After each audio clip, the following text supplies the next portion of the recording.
आत्महत्या या संदर्भात सुद्धा एक कायदा आहे, हे बऱ्याच लोकांना माहिती नाहीये. त्यामुळे हा कायदा नेमका काय आहे? तुम्हाला स्वतःची देखील हत्या करण्याची अधिकार नाही. तुम्ही आत्महत्या करण्याचा प्रयत्न केलात तर तो गुन्हा मानला जातो. त्या गुन्ह्याला 1 वर्षापर्यंत शिक्षा आहे, सक्त मजुरी आहे. हा प्रचंड गंभीर स्वरूपाचा गुन्हा आहे. तुम्ही एखाद्याच्या मृत्यूला कारण होणे याचाच अर्थ जुन्या कायद्यानुसार तुम्ही 302 चे आरोपी असल्यासारखंच आहे. हा हत्येचा भाग आहे. जी आता साताऱ्याची केस झाली आहे की ज्याच्यामध्ये सुसाइडल नोट लिहिण्यात आली. ती व्यक्ती डॉक्टर आहे. रेपचे ॲलिगेशन आहेत, मेंटल टॉर्चरचे ॲलिगेशन आहेत. तुम्ही या गोष्टी केल्या आहेत का? त्यांनी केल्या आहेत नाही आपल्याला माहिती नाही, पण या गोष्टी केल्यानंतर जर संबंधित पोलिसांनी कारवाई केली नसेल आणि म्हणून जर त्या व्यक्तीला ही वेळ आली असेल तर त्या व्यक्तीच्या तक्रारीची दखल न घेणारे जे पोलीस आहेत त्यांना देखील या मॅटरमध्ये दोषी मानण्यात येऊ शकते. सातारच्या महिला डॉक्टर प्रकरणामध्ये 2 आरोपी आहेत. एक PSI गोपाल बदने आणि दुसरा प्रशांत बनकर. दोघांवरती सुद्धा आरोप वेगवेगळे आहेत. त्यांचं म्हणणं होतं की 4 ते 5 महिन्यापासून बलात्कार सुरू होता गोपाल बदने आणि प्रशांत बनकर यांनी मानसिकदृष्ट्या मला त्रास दिला. हे दोघांवरती आरोप वेगवेगळे आहेत, आरोपी वेगवेगळे आहेत. तर त्या दोघांना शिक्षा एकाच पद्धतीची होते. पोलीस कर्मचाऱ्याचं खरं कर्तव्य काय आहे तर त्याचं खरं कर्तव्य जनतेची सुरक्षा करणं आहे. जर कुंपणच शेत खायला लागलं किंवा रक्षक भक्षक झाले तर काय होतं या गोष्टीचा देखील न्यायदानात विचार केला जातो. जर एखादा कर्तव्यावर असलेला पोलीस अधिकारी जर गुन्हा करत असेल तर तो गुन्हा हा सर्वसामान्य माणसाने केलेल्या गुन्ह्यापेक्षा मोठा ठरतो. काही व्यक्ती आहेत किंवा त्यांच्या ॲक्टिव्हिटीमुळे ही गोष्ट घडली आहे. तर अशा वेळेस सुसाईड नोट असो किंवा नसो, जर अशा व्यक्ती असतील आणि तपासात ते निष्पन्न झाल्या तर त्यांच्याविरुद्ध 100% गुन्हा दाखल होतो. असे अनेक मृत्यू, अनेक रेप हे क्वेश्चन्ड आहेत ज्यांची उत्तरं कशी मिळणार? त्यावरती लिहिलेली सुसाईड नोट कशा पद्धतीने प्रेझेंट केली जाईल? सगळ्यात मोठा प्रश्न असा येणार की ती त्या व्यक्तीने स्वतःच लिहिलं आहे का? आजही लोकांना माहिती नाही आहे. पूर्वीचंच आपण काहीतरी धरून बसलेलो आहेत की आत्महत्या करणं हा गुन्हा आहे, त्याच्यावरती गुन्हा दाखल होईल. पण त्याच्यावरती जी परिस्थिती आलेली आहे त्यानुसार त्याला आजारी संबोधण्यात येऊन त्याला प्रोटेक्शन देणं हे अजून कायद्याची जागरूकता ही महत्त्वाची आहे. आत्महत्या करणे हा गुन्हा नाही आहे, पण जर तुम्हाला कोणी हा गुन्हा करायला प्रवृत्त करत असेल तर तुम्ही त्याच्याविरुद्ध गुन्हा दाखल करा. साताऱ्याचं महिला डॉक्टर आत्महत्या प्रकरण राज्यात सध्या प्रचंड तापल्याचं पाहायला मिळतंय. या प्रकरणात अनेक वेगळी वळणं समोर येत आहेत, अनेक खुलासे होत आहेत. परंतु आत्महत्या या विषयावरती कायदा आहे आपल्या संविधानामध्ये, परंतु या कायद्याविषयी अनेकांना माहिती नसतं. याच कायद्याविषयी आपण माहिती घेणार आहोत आपल्या कायद्याचा पंचनामा या सिरीजमधून. आणि आत्महत्या या विषयावरती आपल्यासोबत बोलण्यासाठी आहेत प्रसन्न कुमार जोशी सर. सर, खूप खूप स्वागत आहे तुमचं आपल्या या सिरीजमध्ये. बऱ्याच कायद्यांविषयी माहिती असतं, परंतु आत्महत्या या संदर्भात सुद्धा एक कायदा आहे, हे बऱ्याच लोकांना माहिती नाहीये. त्यामुळे हा कायदा नेमका काय आहे? आत्महत्या संदर्भातला कायदा हा जेव्हा आपण विचार करायला लागतो तेव्हा सर्वप्रथम अजून एक प्रश्न आपल्याला पडायला पाहिजे, तो म्हणजे असं की आत्महत्येबद्दल कायदा करण्याची गरज पडली का? कारण तुम्हाला स्वतःची देखील हत्या करण्याची अधिकार नाहीये, हे आपण लक्षात घेतलं पाहिजे. कारण हत्या ही चुकीची आहे, तो क्राईम आहे. आणि whenever it is a crime, जर तुम्ही तो सेल्फ क्राईम करत असाल म्हणजे तुम्ही जर स्वतःलाच मारून टाकत असाल तर ते देखील कायद्याने तुम्हाला मान्य केले जात नाही आहे किंवा ते अलाउड नाही असं आपल्याला म्हणता येईल. त्या संदर्भात जे जुनं IPC आहे म्हणजे भारतीय दंडी विधान आणि आता BNS भारतीय न्याय संहिता, तर IPCमध्ये आत्महत्याचा जर कोणी प्रयत्न करत असेल तर त्याच्यासाठी सेक्शन 309 जो आहे तो खूप स्पेसिफिक आहे, ज्याच्यामध्ये तुम्ही जर अटेम्प्ट ऑफ सुसाईड किंवा तुम्ही आत्महत्या करण्याचा प्रयत्न केलात तर तो गुन्हा मानला जातो. त्या गुन्ह्याला 1 वर्षापर्यंत शिक्षा आहे, सक्त मजुरी आहे. अशा पद्धतीने आत्महत्या करणं जे आहे ते कायद्यामध्ये IPC नुसार जे आहे ते आपण असं म्हणू शकतो की तो गुन्हा आहे किंवा ते क्राईम आहे. जर आत्महत्या करणं हा गुन्हा आहे, मग त्या आत्महत्या करणारे किंवा आत्महत्येचा प्रयत्न करणाऱ्या व्यक्तीवरती कशा पद्धतीची कारवाई होते आणि कशा पद्धतीची शिक्षा सुद्धा असते? पूर्वी असा विषय होता, म्हणजे आपण आता स्पेसिफिकली जर विचार करायचा ठरला तर आपल्याला असं म्हणावं लागेल की 7 एप्रिल 2017च्या आधीची बाजू आणि नंतरची बाजू. 7 एप्रिल 2017 ही तारीख तुम्हाला यासाठी सांगतो की मेंटल हेल्थ ॲक्ट जो आहे, हेल्थ केअर ॲक्ट आपण ज्याला म्हणतो, तो ॲक्ट जो आहे तो जेव्हा आपल्याकडे आला तो येण्यामागचीच भूमिका अशी होती की बऱ्याचदा हा प्रश्न पडत होता एक सर्वसामान्य व्यक्तीला असो किंवा संविधानाला असो किंवा ज्युडिशियरीला पण असो की एखाद्या व्यक्तीने जर आत्महत्या करण्याचा प्रयत्न केला याचा अर्थ त्याची मानसिक स्थिती खराब आहे, तो स्ट्रेसमध्ये आहे, डिप्रेशनमध्ये आहे किंवा कुठल्या तरी अशा ताणतणावात आहे की त्याला त्याचं जीवन नकोसं झालं आहे. एखाद्या व्यक्तीला आपलं जीवन नकोसं होत आहे म्हणून तो आत्महत्या करतोय आणि ते जर त्यांनी केलं तर तो पण जर गुन्हा ठरत असेल मग त्या माणसाने जगायचं कसं? किंवा हा प्रश्न पडू नये यासाठी त्या माणसाच्या मानसिक आरोग्याची काळजी करण्यासाठी म्हणून मेंटल हेल्थ केअर ॲक्ट आला. या ॲक्टमध्ये जर आपण सेक्शन 115 बघितला तर त्याच्यामध्ये स्पेसिफिक प्रोव्हिजन आहे की अशा पद्धतीची व्यक्ती की जी आत्महत्या करण्याचा प्रयत्न करत आहे किंवा सुसायडल अटेम्प्ट करत आहे त्या व्यक्तीला आजारी संबोधण्यात येते. तो आजारी आहे, त्याला उपचाराची गरज आहे आणि अशा व्यक्तीला जर उपचार केले, त्याचं समुपदेशन केलं आणि त्याला त्या गोष्टीपासून परावृत्त केलं तर तो सर्वसामान्य जीवन जगू शकेल.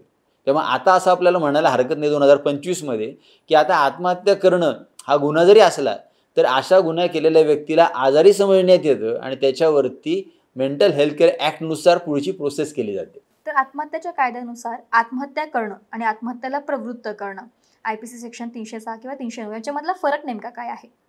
आत्महत्या करणे हा जरी गुन्हा असला तरी तुम्ही एखाद्या व्यक्तीला आत्महत्या करण्यास प्रवृत्त करत आहात, ज्याला आपण कायद्याच्या भाषेत अबेटमेंट ऑफ सुसाईड असं म्हणतो, तर ते करणे हा गुन्हा आहे. कारण तुम्ही एखाद्या व्यक्तीला जर एवढा त्रास देताय, एवढा छळ करताय की त्याला त्याचा जीव नकोसा होतोय, तर एखाद्या व्यक्तीला जर आपला जीव नकोसा होत असेल तर तो जो छळ आहे तो पराकोटीचा समजला जातो आणि तो गंभीर गुन्हा या स्वरूपात मोडतो. भारतीय कायद्यानुसार आत्महत्या करणाऱ्या आत्महत्याचा प्रयत्न किंवा आत्महत्या करणं या कृतीकडे कशा पद्धतीने पाहिलं जातं किंवा त्या कायद्याची गरज कशा पद्धतीने भासली? भारतीय कायद्यामध्ये 2017च्या आधी जी काही पोझिशन होती त्याच्यामध्ये आत्महत्या करणे हे पाप आहे, हा गुन्हा आहे या पद्धतीने विषय होता. अबेटमेंट जे आहे, आत्महत्येस प्रवृत्त करणे, जो आपण 306चा विचार करतो तो पहिल्यापासून आहे. आता तो जो 306 आहे तो आता BNS नुसार 108 झालेला, आता सेक्शन्स बदललेत नवीन कायद्यानुसार. ठीक आहे, तर आता या कायद्यामध्ये एक स्पेसिफिक प्रोव्हिजन अशी घेतलेली आहे की जर एखादी व्यक्ती आत्महत्येस प्रवृत्त करत असेल किंवा एखाद्याने आत्महत्या करावी म्हणून कोणी त्याला इन्स्टिगेट करत असेल तर अशा वेळेस ती जो अपराध आहे किंवा ती व्यक्ती जी आहे त्याने त्या व्यक्तीच्या मृत्यूस कारणीभूत ठरण्याचा अपराध केलेला आहे असं समजलं जातं. हा प्रचंड गंभीर स्वरूपाचा गुन्हा आहे. तुम्ही एखाद्याच्या मृत्यूला कारण होणे याचाच अर्थ जुन्या कायद्यानुसार तुम्ही 302चे आरोपी असल्यासारखंच आहे. हा हत्येचा भाग आहे. मग आता आत्महत्येस प्रवृत्त करणाऱ्या व्यक्तीवरती कोणत्या पद्धतीची कारवाई होते आणि कोणती शिक्षा मिळते?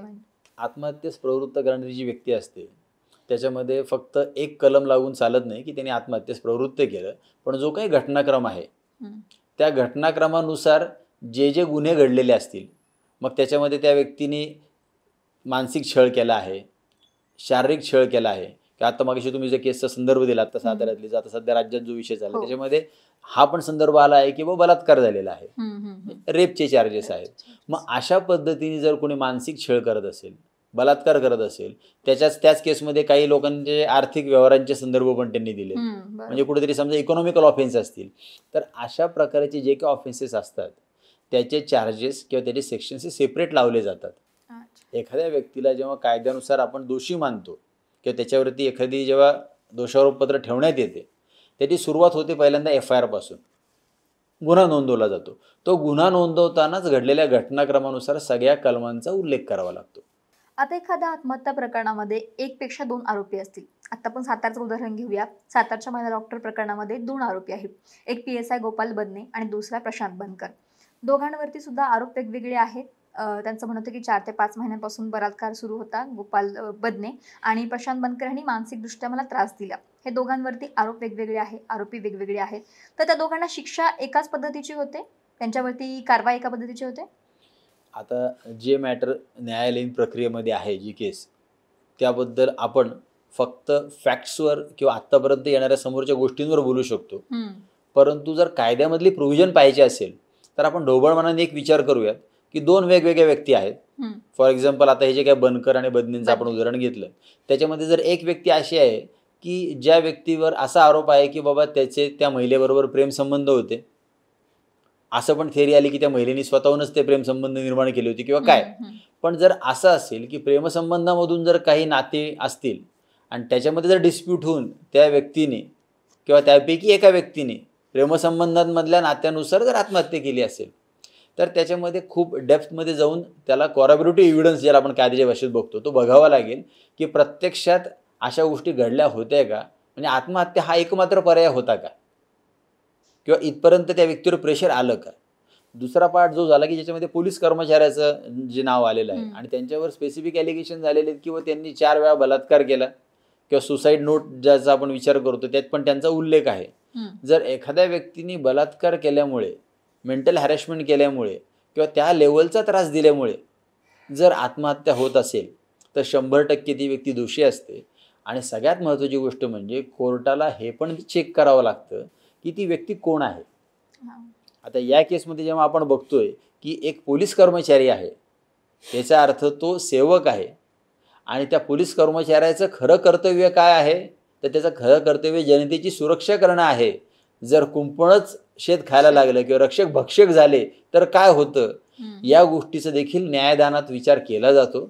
कारण समाजाला काय मेसेज जाईल या गोष्टीचा देखील विचार होतो. आजपर्यंत सुप्रीम कोर्टचे, हायकोर्टचे जे काही न्यायनिवाडे झालेले आहेत त्याच्यामध्ये ही गोष्ट देखील विचार करण्यात आली की समाजाला मेसेज काय जाणार आहे. जर एखादा कर्तव्यावर असलेला पोलीस अधिकारी जर गुन्हा करत असेल तर तो गुन्हा हा सर्वसामान्य माणसाने केलेल्या गुन्ह्यापेक्षा मोठा ठरतो. जे तुम्ही मगाशी उदाहरण विचारलं की 2 लोक आहेत, मी असं म्हणेल की 2 लोक आहेत, एक पोलीस कर्मचारी आहे आणि एक साधा माणूस आहे, दोघांनी सेम गुन्हा केलेला आहे.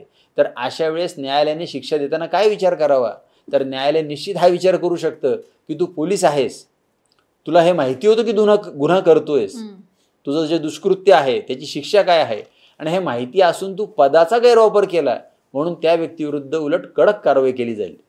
आता एखाद्या आत्महत्या प्रकरणामध्ये सुसाईड नोट लिहिली जाते असेल तर आरोपींचा प्रश्नच येत नाही, आरोपींना ताब्यात घेतलं जातं. पण एखाद्या प्रकरणामध्ये सुसाईड नोटच नसेल पण त्यांच्या आसपासच्या समजा नातेवाईक, मृत व्यक्तीच्या नातेवाईकांनी आरोप केला, त्या आरोपांच्या बेसिसवरती एखाद्याला अटक केली जाऊ शकते आणि कारवाई होते. 100% होते. याला कायद्याच्या भाषेत सर्कमस्टन्शियल एव्हिडन्स असे म्हणतात. जो परिस्थितीजन्य पुरावा असतो तो पुरावा निश्चितच महत्त्वाचा असतो. जेव्हा एखादी आत्महत्या होते तेव्हा त्या व्यक्तीच्या मृत्यूची कारणं शोधली जातात.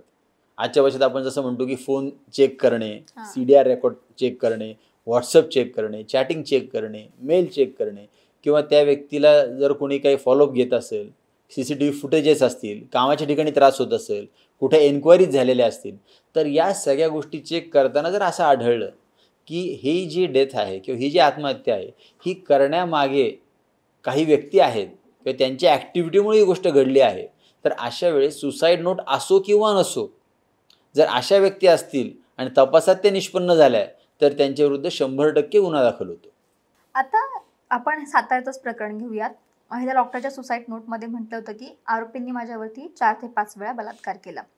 आता अशी अनेक प्रकरणं आहेत की बलात्काराच्या ह्याने त्यांनी आत्महत्या केली, परंतु बलात्कार झालाय हे आता ह्याच केसमध्ये पाहिलं तर 4 ते 5 वेळा बलात्कार झाला असं म्हटले, पण ते मेडिकल टेस्ट वगैरे सगळ्या गोष्टी करणं अवघड आहे. तर अशा केसमध्ये कशा पद्धतीनं तपास केला जातो किंवा कशा पद्धतीनं कारवाई केली जाते. आपण जे मगाशी म्हणलो ज्या केसमध्ये आता तुम्हाला डायरेक्ट एव्हिडन्स घेणं समजा कठीण आहे कारण ती व्यक्ती मयत झालेली आहे आणि तिने आरोप केलेले आहेत. पण जे डाईंग डिक्लेरेशन आहे, जो मृत्यूपूर्व जबाब आहे, तो म्हणजे ती सुसायडल नोट आहे, तिची त्यांनी लिहून ठेवलेली आहे. जर beyond the short of doubts म्हणजे कोणत्याही डाऊट्सशिवाय जर ती नोट एकदा सिद्ध झाली की ती खरी आहे तर त्यानंतर निश्चितच त्या आरोपीला शिक्षा होते. ती व्यक्ती नाही आहे म्हणून आता रेपचे चार्जेस लागणार नाहीत किंवा तो प्रूव्ह होणार नाही असं मुळीच नाही. सर्कमस्टन्शियल एव्हिडन्स जे असतात ते चेक केले जातात आणि गुन्हेगाराला शिक्षा मिळू शकते. फक्त आता मी मिळू शकते हा शब्द का वापरतोय, कारण जे प्रकरण न्यायालयात चालतं त्याच्या वेळेस न्यायालयामध्ये त्याच्यासमोर, कोर्टासमोर जे सर्व साक्षी पुरावे येतात त्यानुसार कोर्ट निर्णय घेतं. म्हणजे एक छोटासा गमतीचा भाग तुम्हाला सांगतो. एक असा विचार आहे की जो खरंच आपण सगळ्यांनी विचार करायला हरकत नाही, ही केस असो किंवा कुठलीही केस असो. तुम्ही विचार करा, एखाद्या केसमध्ये जेव्हा आरोपी निर्दोष सुटतो तेव्हा कोर्ट ऑर्डर काय करतं, कोर्ट ऑर्डर करतं सबळ पुराव्याअभावी निर्दोष सोडत आहोत. याचा अर्थ याच्या विरुद्ध पुरावा सापडला नाही म्हणून तो सुटला. बरं, तो आरोपी सुटला, त्याची समजा 3 वर्ष 4 वर्ष 5 वर्ष केस चालली. ती केस एखादी मर्डरची असेल, रेपची असेल, ॲक्सिडेंटची असेल. आरोपी सुटला म्हणजे घटना घडलीच नाही का हो? घटना घडली ना, माणूस मेला आहे, रेप झालेला आहे, ॲक्सिडेंट झालेला आहे किंवा अजून अशी काही एखादी क्राईम घडलेला आहे. मग आरोपी सुटल्यानंतर त्या केसचं स्टेटस काय? जो पूर्वी एक शब्द वापरल्याचा कायम तपासावर, ठीक आहे. तर हा जो शब्द आहे तो या केसमध्ये पण लागू होऊ शकतो की आरोपी सुटला. का सुटला? कारण पुरावे नव्हते. सबळ पुरावे कोर्टाने त्याला निर्दोषमुक्त केलं. पण ती केस ही तशीच राहून जाते. असे अनेक मृत्यू, अनेक रेप हे क्वेश्चन्ड आहेत, ज्यांची उत्तरं कशी मिळणार? का आरोपी सुटल्यानंतर पोलीस परत त्या केसचा तपास करतात का? वास्तविक पाहता करावं लागेल की जर तो आरोपी सुटलाय, याचा अर्थ जर त्यांनी केलंच नाहीये किंवा सबळ पुरावा मिळाला नाहीये, तर परत इन्व्हेस्टिगेशन होऊन त्यांनी ज्यांनी गुन्हा केला त्याच्यापर्यंत पोहोचायला पाहिजे. ते किती पोहोचलं जातं याबद्दल आपण आता काही बोलू शकत नाही. आता तुम्ही डाईंग डिक्लेरेशन ह्याचा उल्लेख केला. ही कन्सेप्ट सोप्या भाषेत सांगायची झालं तर कशा पद्धतीने सांगा? डाईंग डिक्लेरेशन म्हणजे ना मृत्यूपूर्व जबाब, हा झाला त्याचा भाषांतर किंवा अर्थ. पण त्याला अजून जर आपल्याला सोपं करायचं असेल तर एखादी व्यक्ती जेव्हा मृत्यूशय्येवर असते किंवा आता मरणार आहे, तर मरणापूर्वी जर एखादी व्यक्ती स्टेटमेंट देत आहे तर त्याला कायद्याच्या भाषेत अनन्यसाधारण महत्त्व आहे. It is a most important evidence. त्या डाईंग डिक्लेरेशनमध्ये पूर्वी ती व्यक्ती लिहून ठेवत असेल. आता जर असं झालं की काही बर्निंगचे केसेस असतात किंवा काहीमध्ये ती व्यक्ती ॲडमिट असते हॉस्पिटलला, तिला कोणीतरी मारहाण केलेली असते किंवा एखादी रेपची केस आहे आणि ती प्रचंड तिला मारहाण झालेली आहे, आता ती पीडित जगण्याची शक्यता कमी आहे. अशा वेळेस तो जो जबाब आहे त्याचं व्हिडिओ रेकॉर्डिंग केलं जातं. शक्य झाल्यास मॅजिस्ट्रेट समोर रेकॉर्डिंग केलं जातं आणि तो जो जबाब आहे तो अंतिम पुरावा म्हणून ग्राह्य धरला जातो. साताराच्या आत्महत्या प्रकरणामध्ये संबंधित महिला डॉक्टरनं हातावरती सुसाईड नोट लिहिलेली होती. आता बऱ्याचदा सुसाईड नोट ही कागदावरती किंवा व्हिडिओ मार्फत रेकॉर्ड केली जाते, परंतु हातावरती लिहिलेली सुसाईड नोट कशा पद्धतीने प्रिझर्व केली जाईल? कारण की आता सुसाईड नोटच्या ह्यांनी पोलीस तपास करतायत, परंतु तिच्या बहिणीचं असं म्हणणं आहे की ही सुसाईड नोट माझ्या हँडरायटिंग माझ्या बहिणीचं नाहीये किंवा या सगळ्या गोष्टी. तर पोलीस त्या अनुषंगाने सुद्धा तपास करतील, पण मग ती सुसाईड नोट कशा पद्धतीने प्रिझर्व करता येईल? आता दोन प्रश्न आहेत. सगळ्यात पहिला प्रश्न असा आहे की जो तुमच्या प्रश्नातनं जन्म ज्या प्रश्नाने घेतलाय तो असा आहे की सुसाईड नोट हातावर का लिहिली, आणि दुसरा प्रश्न असा आहे की ती सुसाईड नोट आपण प्रिझर्व कशी करणार. आपण ती पहिला प्रश्न बघूया की सुसाईड नोट हातावर का लिहिली. आता त्या व्यक्तीने त्यावेळेस का बरं ते केलंय ते जरी अनुत्तरित असलं तरी जेव्हा केस कोर्टात जाईल तेव्हा हे प्रश्न 100% विचारण्यात येतील की आजच्या काळामध्ये जिथे मोबाईल आहेत, टेक्नॉलॉजी ॲडव्हान्स झालेली आहे, तुम्हाला एखादा व्हिडिओ शूट करता येऊ शकत नाही, तुम्हाला ऑडिओ रेकॉर्डिंग करता येत नाही, तुम्हाला टाईप करता येत नाही, तुम्ही लिहू शकत नाही.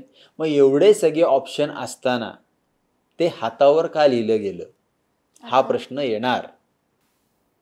हा प्रश्न जर सॅटिस्फाय झाला की ते हातावर का लिहिलं गेलं, तर त्याच्यानंतर पुढचा प्रश्न येणार की ते काय लिहिलं आहे, आणि जे काय लिहिलं आहे त्याच्यामध्ये सगळ्यात मोठा प्रश्न असा येणार की ती त्या व्यक्तीने स्वतःच लिहिलं आहे का. हे कंगोरे आहेत, एक एक प्रश्न निर्माण होणार आहेत. मग जर त्या व्यक्तीने ती सुसाईड नोट स्वतःच लिहिलेली आहे तर ते जे अक्षर आहेत ते अक्षर त्या व्यक्तीचंच आहे असे पुरावे आहेत का. आता फॉरेन्सिक सायन्स खूप पुढे गेलेलं आहे, म्हणजे आपण जर हँडरायटिंग एक्सपर्ट्स, फिंगरप्रिंट एक्सपर्ट्स पाहिले तर हे 100% सिद्ध होऊ शकतं की ते हस्ताक्षर त्या व्यक्तीचं आहे किंवा नाही. तेव्हा या गोष्टीची ती पडताळणी करावी लागेल की ते हस्ताक्षर त्याच व्यक्तीचं आहे का. जर त्याच व्यक्तीचं हस्ताक्षर आहे मग ते कोणत्या हातावर लिहिलं आहे. जर त्या व्यक्तीने उजव्या हातावर लिहिलं आहे आणि ती व्यक्ती उजव्या हातानेच जर लिहित होती तर डाव्या हाताने तिला लिहिणं शक्य आहे का. जर डाव्या हातावर लिहिलं आहे तर उजव्या हाताने डाव्या हातावर लिहिताना दुसरा काही कागद अवेलेबल नव्हता म्हणून केलं का. असे बरेच प्रश्न आहेत.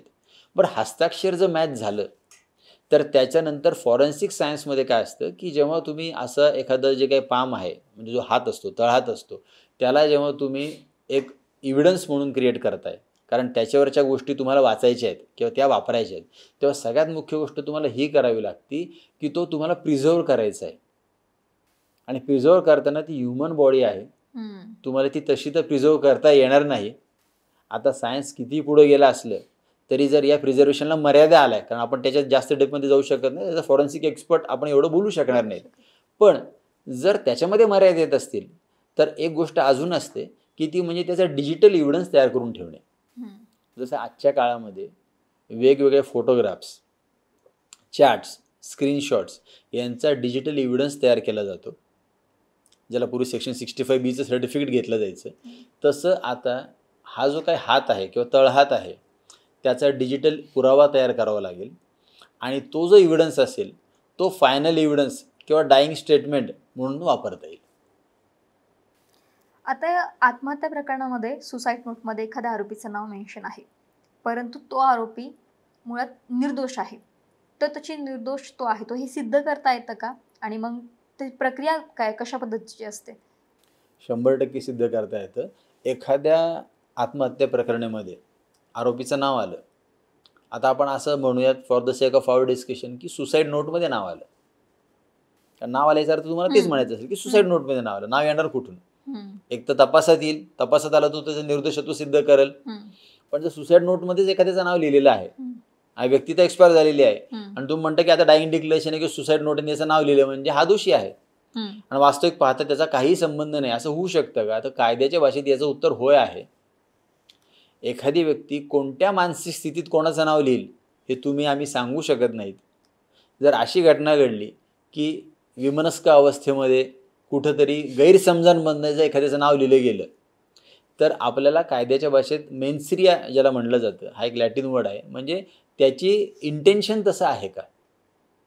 जर जो त्रास देतो आहे त्याचं इंटेन्शन यांनी मरावं असं आहे का? किंवा जी व्यक्ती आत्महत्या करत आहे त्या व्यक्तीचं इंटेन्शन हेच आहे का की बाबा याच्याचमुळे मी आत्महत्या करत आहे आणि खरंच त्या व्यक्तीच्या आत्महत्येला ही व्यक्ती जबाबदार आहे का गैरसमज आहे? आता पुढचा कंगोरा आहे.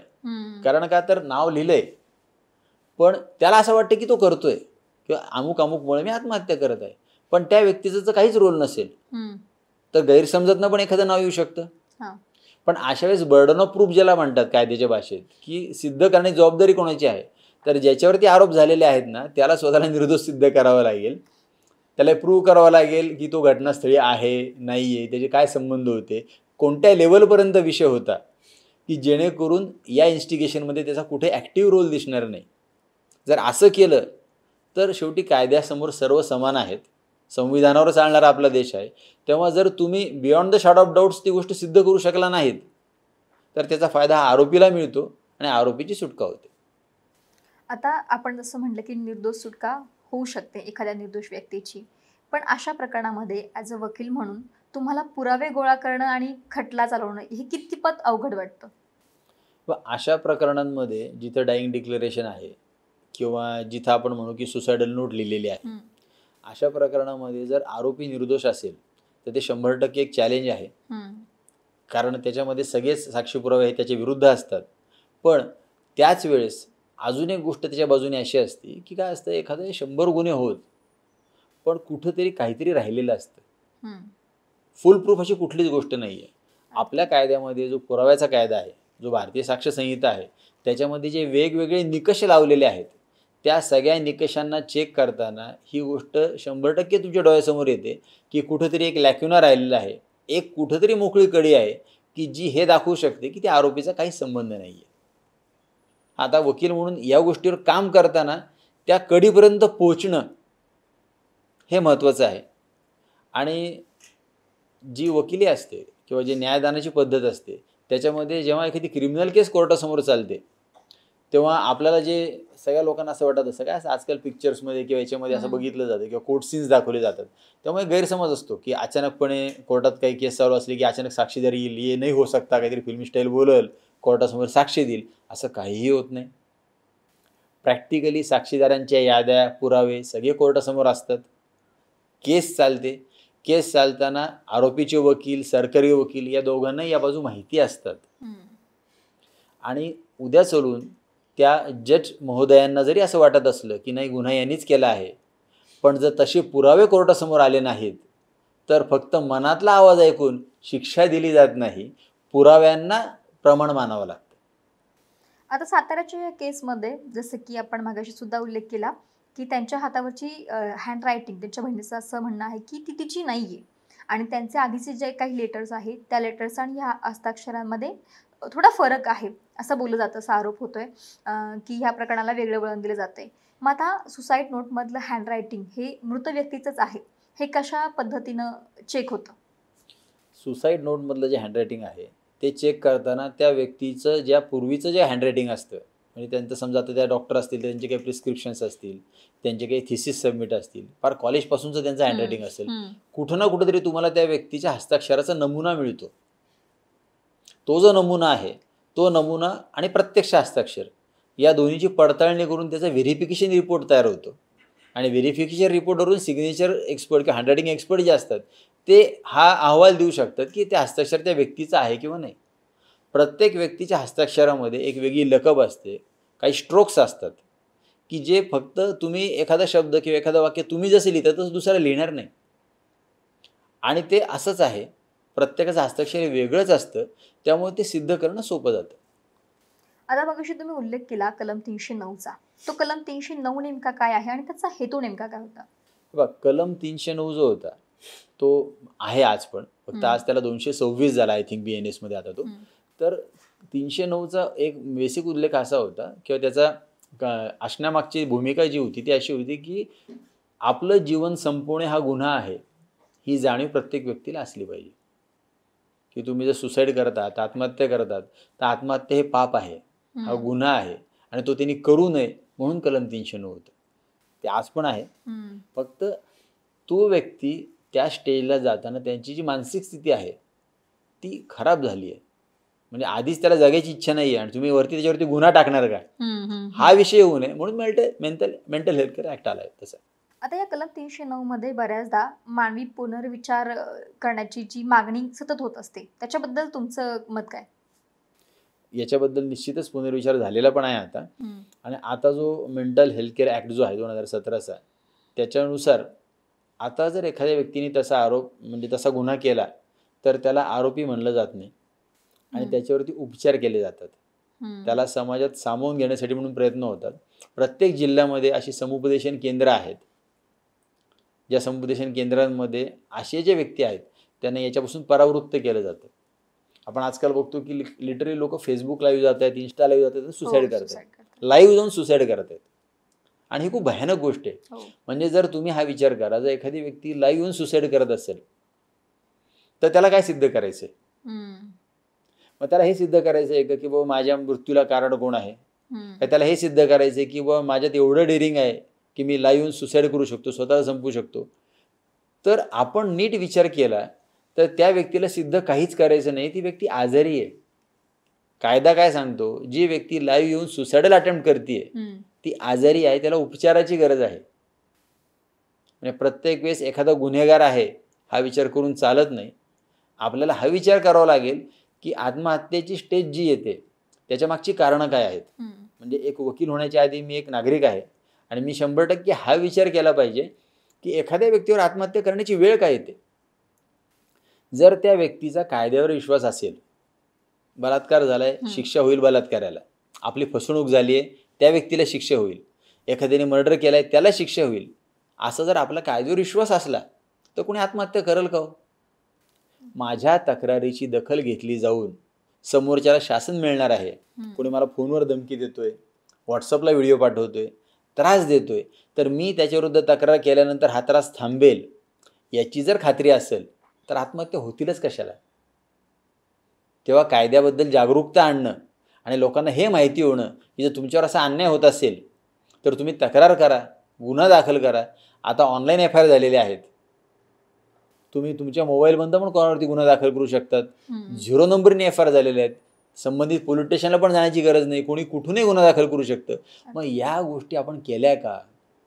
जी आता साताऱ्याची केस झाली आहे की ज्याच्यामध्ये सुसाइडल नोट लिहिण्यात आली, ती व्यक्ती डॉक्टर आहे, रेपचे ॲलिगेशन आहेत, मेंटल टॉर्चरचे ॲलिगेशन आहेत. तुम्ही या गोष्टी केल्या आहेत का? त्यांनी केल्या आहेत नाही आपल्याला माहिती नाही, पण या गोष्टी केल्यानंतर जर संबंधित पोलिसांनी कारवाई केली नसेल आणि म्हणून जर त्या व्यक्तीला ही वेळ आली असेल तर त्या व्यक्तीच्या तक्रारीची दखल न घेणारे जे पोलीस आहेत त्यांना देखील या मॅटरमध्ये दोषी मानण्यात येऊ शकतं. म्हणजे हा खटला फक्त 2 लोकांविरुद्ध चालणार नाही, व्यवस्थेविरुद्ध चालेल.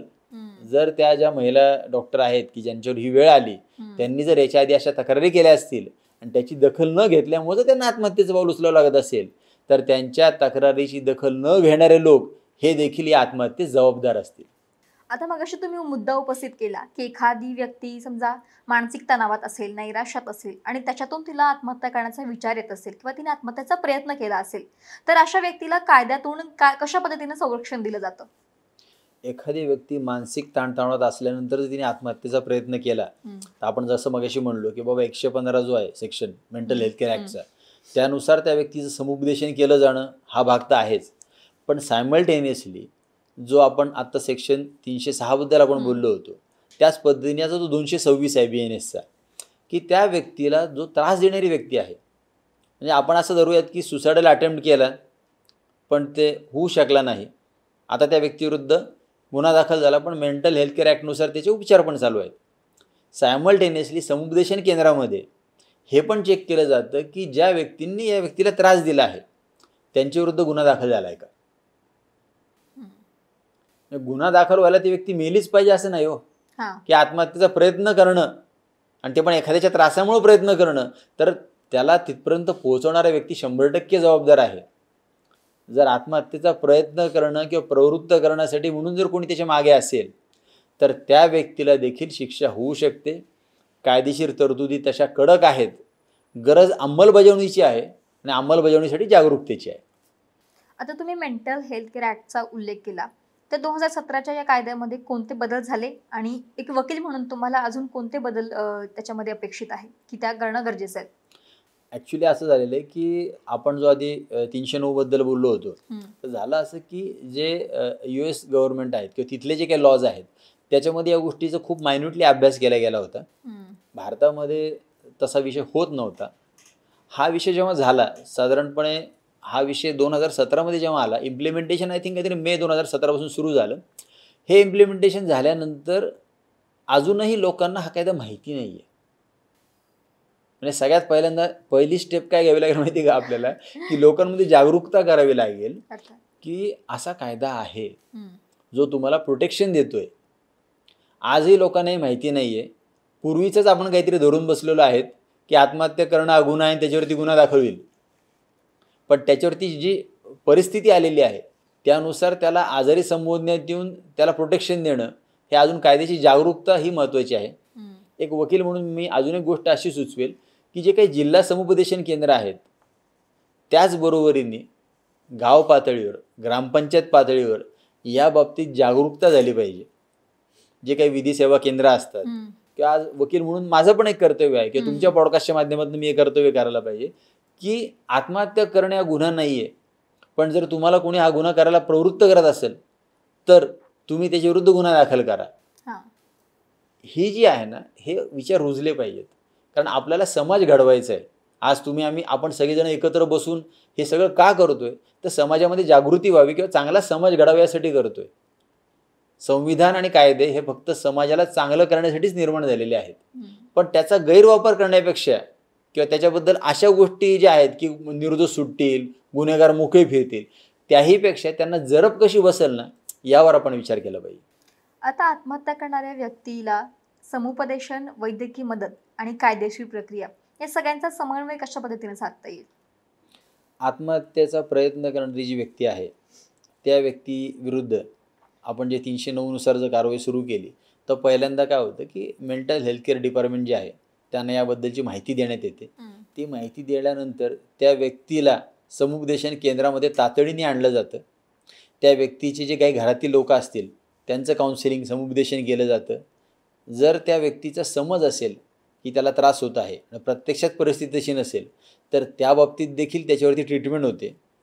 आणि डिप्रेशन हा जो वर्ड आता सध्या खूप वापरला जातो, तर आता भारतामध्ये देखील हा जो प्रकार आहे तो हा एक आजार आहे आणि त्याच्यामुळे जर आत्महत्या होत असेल तर आता त्याच्यावरती देखील काम करण्याची जी प्रक्रिया आहे ती मेंटल हेल्थ केअर ॲक्टमध्येच आहे. जर डिप्रेशनमध्ये व्यक्ती राहत असेल तर त्याला देखील त्यातनं बाहेर काढणं हे कर्तव्य आहे सर्वसामान्य नागरिकाचं पण आणि सरकारचं पण. सरकार त्या दृष्टीने पावलं उचलतं आहे. 2017 पासून 2025 पर्यंत आपण जर डेव्हलपमेंट बघितली तर आहे, बऱ्याच अंशी डेव्हलपमेंट आहेत, पण लोकांपर्यंत त्या पोहोचत नाही आहेत. तर आता आम्ही हा विचार करू की पोहोचू आपण त्या लोकांपर्यंत. आता बऱ्याच प्रकरणांमध्ये मीडिया ट्रायल हा उल्लेख होतो, तर माध्यमांनी समजा आत्महत्यासारख्या प्रकरणांमध्ये कोणते नियम पाळले पाहिजे किंवा कुठल्या गोष्टींचं जे आहे ते मर्यादा पाळल्या पाहिजे? पण सर्वात प्रथम विषय असा आहे की कायदा तुम्हाला आम्हाला सगळ्यांना आहे, हम्म. बरोबर आहे. मग आता प्रेस काउन्सिल ऑफ इंडिया जे आहेत त्यांचे जे नियम आहेत किंवा त्यांचे जे निकष आहेत ते निकष आपल्याला आजकाल दिसत नाहीत. हम्म. प्रिंट मीडियामध्ये दिसत होते. हा. आता जो व्हिज्युअल मीडिया आलेला आहे किंवा प्रसारमाध्यमं जी आता वाढलेली आहेत त्याच्यामध्ये आज घटना घडली की उद्या लगेच त्याची स्क्रीनवर फाशीची दोरी दिसते आणि त्याच्या मागे माणूस दिसतो. हे जे आपण करतोय हे करताना आपण न्यायव्यवस्था हातात तर घेत नाहीये ना, याचा आपण नक्की विचार केला पाहिजे. हम्म. मी असं मुळीच म्हणणार नाही की तुम्ही दाखवू नका. का बरं? कारण तुम्ही हे जे दाखवतायत त्याच्यामधनं समाजाला हा पण संदेश जातोय की जर तुम्ही एखाद्याची हत्या केली तर तुम्हाला फाशी होईल. कायदा आहे, कायद्याचा धाक पण असला पाहिजे, पण तो कायद्याचा धाक असताना न्यायसंस्थेला किंवा न्यायदानाचं काम आहे कोर्टाला करू द्या. आपण इथे कुठल्याही गोष्टीचा निकाल करायला बसलेलो नाहीत. ज्या काही तरतुदी आहेत, कायदा काय सांगतोय याचा उहापोह आपण करू शकतो. हम्म. आणि सगळ्यात मोठं कोर्ट जनतेचं कोर्ट आहे असं म्हणलं जातं. आपल्याकडे एक टर्म वापरली जाते की काय कोर्ट आहे पण शेवटी जनता की अदालत असं म्हणलं जातं. ती जी जनता की अदालत असते ना ती भविष्यातल्या घटनांसाठी असते, झालेल्या घटनांसाठी नसते. हम्म. आपला गैरसमज काय होतो, झालेल्या घटनांवर आपण जनता की अदालतमध्ये जातो.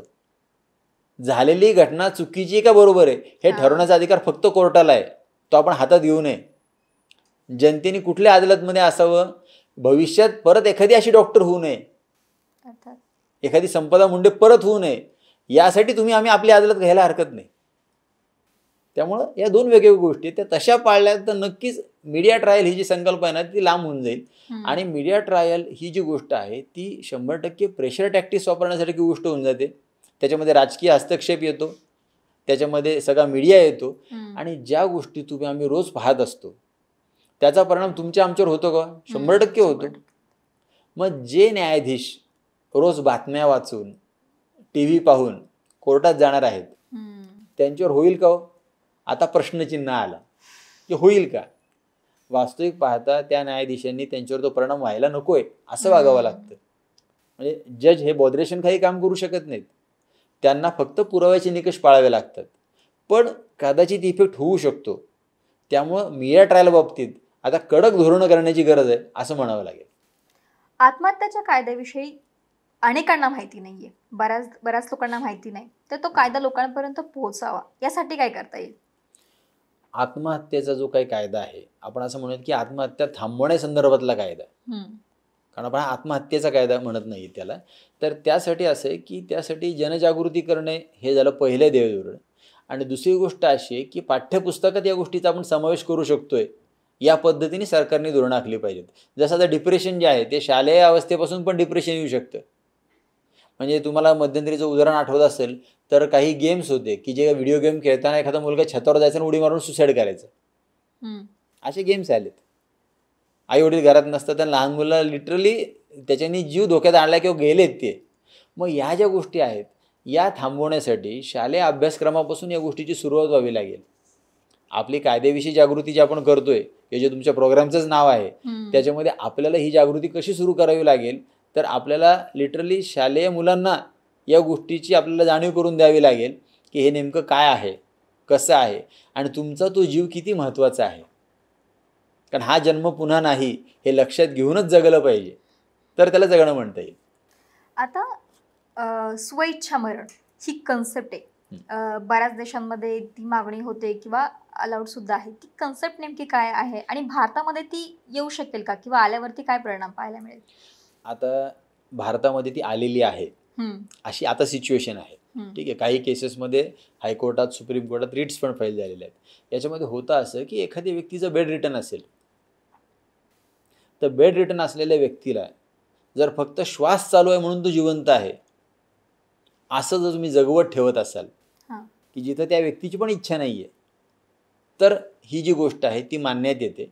पण त्याच्यामध्ये असं आहे की त्याच्यात आपल्याला मेडिकल ज्युरिस्प्रुडन्स जी कन्सेप्ट आहे म्हणजे आपल्याला मेडिकल कॉन्सिक्वेन्सेस चेक करावे लागतात. एखादी व्यक्ती डिप्रेशनमध्ये आहे आणि मग त्याला जगण्याची इच्छा नाही आहे म्हणून त्यांनी स्वइच्छा मरण मागितलं तर ते मान्य होत नाही. या गोष्टीसाठी जर मल्टिपल ऑर्गन डिसऑर्डर आहे, ती व्यक्ती चालू शकत नाही आहे, हिंडू शकत नाही, फिरू शकत नाही किंवा तिला माहिती की ती रोज कणाकणाने मरत आहे, तर अशा परिस्थितीमध्ये जी गोष्ट उद्या 100% होणार आहे त्या गोष्टीला जर तो आज सामोरं जात असेल तर ती जी गोष्ट आहे ती प्रश्नार्थक स्वरूपात अलाउड होते. क्वेश्चन का बरं राहतो की तुम्ही तुमच्या मृत्यूचा डिसिजन घेताय आणि तो जर तुम्हाला कोर्टाने अलाउड करायचा आहे, मान्य करायचा आहे, तरी देखील तुम्हाला हे प्रूव्ह करावं लागेल की ही एकच शेवटचा मार्ग आहे किंवा संधी आहे, याच्या पलीकडे काहीच नाही आहे. आणि आपण ज्या जगात आहोत त्या जगापेक्षाही आपण ज्या देशात आहोत ते देश हे मिरॅकल्सवर आधारित आहे. आपल्या भारतामध्ये आजही आपण दैवी शक्ती, चमत्कार या गोष्टी मानणारे लोक आहोत. त्यामुळे एखादं मिरॅकल जर या व्यक्तीला परत नवीन जीवनाची संधी देत असेल तर हा जो विचार आहे की बाबा इच्छामरण मागायचं, हा थोडासा प्रश्न निर्माण करणार होतो. जैन धर्मामध्ये एक कन्सेप्ट आहे स्वेच्छा मरणाचीच. त्याच्यामध्ये बऱ्याच आता एक प्रकरण तापलं होतं की संथारा म्हणतात. संथारा म्हणतात त्याला. त्या संथारामध्ये एका लहान मुलीला तो दिला गेला होता जी अंडर 18 होती. तर ते प्रकरण तापलं होतं की स्वइच्छा मरण असतं, पण त्या मुलीची जर जगण्याची इच्छा असेल परंतु तिच्या पालकांनी तिला संथारा दिला होता. तर अशा प्रकरणांकडे कशा पद्धतीने पाहिलं जातं आणि हे योग्य आहे का? कायदेशीर दृष्टिकोनातून जेव्हा एखादी रूढी, परंपरा म्हणून एखादी कन्सेप्ट केली जाते त्याच्यामध्ये तो जो विषय असतो ना, तो विषय शेवटी न्यायालयाला स्वतःच्या हातात घ्यावा लागतो. तो कसा, त्याचं आपण आधी एक जुनं उदाहरण बघू म्हणजे आपल्याला या उदाहरणाचा विषय लक्षात घेता येईल. पूर्वी ट्रिपल तलाक हा एक भाग होता. म्हणजे 3 वेळा तलाक म्हणले की मुस्लिम धर्मामध्ये असा विषय होता की तो घटस्फोट होऊन जायचा. प्रकरण कोर्टापर्यंत गेलं आणि प्रथा बंद पडली. काही प्रथा जर अनुचित असतील तर त्या बंद पाडण्यासाठी न्यायालयानं हस्तक्षेप करावा लागतो. आता हा जो संथारा व्रताचा जो भाग आहे त्याच्यामध्ये जर ही प्रथा अनुचित आहे, जसं तुम्ही आत्ता मुलीचं उदाहरण दिलं की एखाद्या लहान मुलीने जर तो घेतला तर तो चुकीचा आहे, अशा स्वरूपाच्या केसेस जेव्हा कोर्टात दाखल होतील त्यावेळेस निश्चितच माननीय न्यायालय याबाबतीत निर्णय घेईल आणि या अनुचित प्रथा बंद पडतील. जर ती प्रथा अनुचित असेल, मग त्या अनुचित प्रथांमध्ये आपण जर आजपर्यंत बघितलं, आपला मानवी इतिहास जर आपण बघितला तर आपल्याकडे बळी देणे, सती जाणे या पण प्रथा होत्या. नवऱ्याच्या मृत्यूशय्येनंतर तिथंच आगीमध्ये उडी मारणाऱ्या महिला होत्या. ही प्रथा अनुचित होती, ती बंद झाली. त्याच्यामागे फार मोठा इतिहास आहे. तेव्हा शेवटी असं की जनजागृती होऊन जर अशी प्रथा अनुचित आहे म्हणून जर लोकजागृती झाली, लोक न्यायालयाकडे गेले, हा रेटा उभा राहिला, तर अशा प्रकारच्या प्रथा या 100% बंद पडतील. तर आत्महत्या या कायद्याविषयी आपल्याला माहिती दिली प्रसन्नकुमार जोशी यांनी. खूप खूप धन्यवाद सर तुमचं. तर आत्महत्या या कायद्याविषयी अनेकांना माहिती नसते, परंतु या पॉडकास्टच्या मदतीनं अर्थात माहिती पोहोचणं गरजेचं आहे आणि आत्महत्या कशा पद्धतीने टाळता यावरती सुद्धा काम करणं अर्थात गरजेचं आहे.